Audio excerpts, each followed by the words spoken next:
नमस्कार दोस्तों, आज हम देखेंगे नए साल पर शायरी।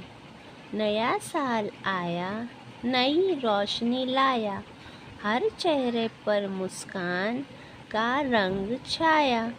पुराने गमों को पीछे छोड़ दो, नए ख्वाबों को अब तुम जोड़ लो।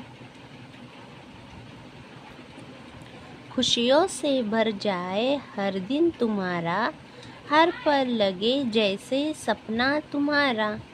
नफरत का कोई नाम ना हो, सिर्फ प्यार का पैगाम हो। दुआ है हमारी ये साल तुम्हारा खास हो, हर ख्वाब पूरा हो, हर दिन उजास हो। नव वर्ष की हार्दिक शुभकामनाएं।